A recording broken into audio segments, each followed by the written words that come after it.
حضور اکرم صلی اللہ علیہ وآلہ وسلم نے ارشاد فرمایا، جس شخص میں یہ 3 باتیں ہوں گی وہ ایمان کا مزہ پالے گا۔ ایک یہ کہ وہ شخص جسے اللہ اور اس کا رسول ان کے ماں سوا سے زیادہ عزیز ہوں، اور دوسرے یہ کہ جو کسی بندے سے محض اللہ ہی کے لیے محبت کرے، اور تیسری بات یہ کہ جسے اللہ نے کفر سے نجات دی ہو، پھر دوبارہ کفر اختیار کرنے کو وہ ایسا برا سمجھے جیسا آگ میں گر جانے کو برا جانتا ہے۔ صحیح بخاری حدیث نمبر 21۔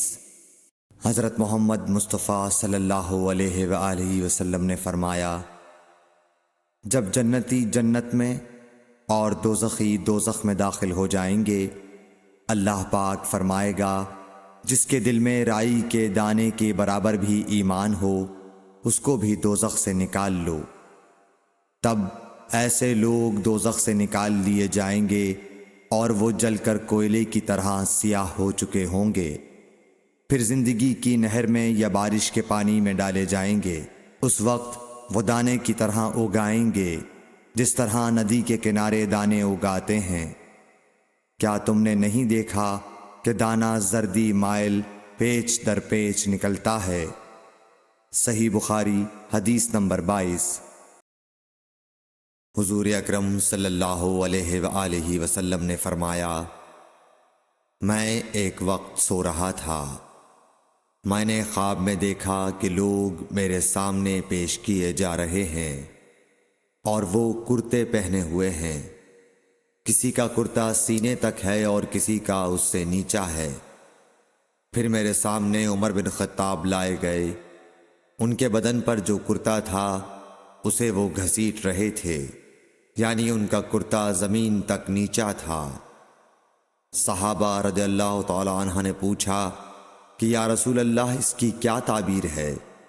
آپ نے فرمایا کہ اس سے دین مراد ہے۔ صحیح بخاری حدیث نمبر 23۔ ایک مرتبہ رسول کریم صلی اللہ علیہ وسلم ایک انصاری شخص کے پاس سے گزرے، اس حال میں کہ وہ اپنے ایک بھائی سے کہہ رہے تھے کہ تم اتنی شرم کیوں کرتے ہو؟ آپ نے اس انصاری سے فرمایا کہ اس کو اس کے حال پر رہنے دو، کیونکہ حیا بھی ایمان ہی کا ایک حصہ ہے۔ صحیح بخاری حدیث نمبر 24۔ رسول اللہ صلی اللہ علیہ وسلم نے فرمایا، مجھے اللہ کی طرف سے حکم دیا گیا ہے کہ لوگوں سے جنگ کروں، اس وقت تک کہ وہ اس بات کا اقرار کر لیں کہ اللہ کے سوا کوئی معبود نہیں ہے، اور یہ کہ محمد صلی اللہ علیہ وسلم اللہ کے سچے رسول ہیں، اور نماز ادا کرنے لگیں اور زکوٰۃ دیں۔ جس وقت وہ یہ کرنے لگیں گے تو مجھ سے اپنے جان و مال کو محفوظ کر لیں گے، سوائے اسلام کے حق کے۔ رہا ان کے دل کا حال تو ان کا حساب اللہ کے ذمہ ہے۔ صحیح بخاری حدیث نمبر 25۔ رسول اللہ صلی اللہ علیہ وسلم سے دریافت کیا گیا کہ کون سا عمل سب سے افضل ہے؟ فرمایا، اللہ اور اس کے رسول پر ایمان لانا۔ کہا گیا، اس کے بعد کون سا؟ آپ نے فرمایا کہ اللہ کی راہ میں جہاد کرنا۔ کہا گیا، پھر کیا ہے؟ آپ نے فرمایا، حج مبرور۔ صحیح بخاری حدیث نمبر 26۔ رسول اللہ صلی اللہ علیہ وسلم نے چند لوگوں کو کچھ عطیہ دیا اور سعد وہاں موجود تھے۔ وہ کہتے ہیں کہ رسول اللہ صلی اللہ علیہ وسلم نے ان میں سے ایک شخص کو کچھ نہ دیا، حالانکہ وہ ان میں مجھے سب سے زیادہ پسند تھا۔ میں نے کہا، حضور، آپ نے فلاں کو کچھ نہ دیا، میں اسے مومن گمان کرتا ہوں۔ آپ نے فرمایا، مومن یا مسلمان؟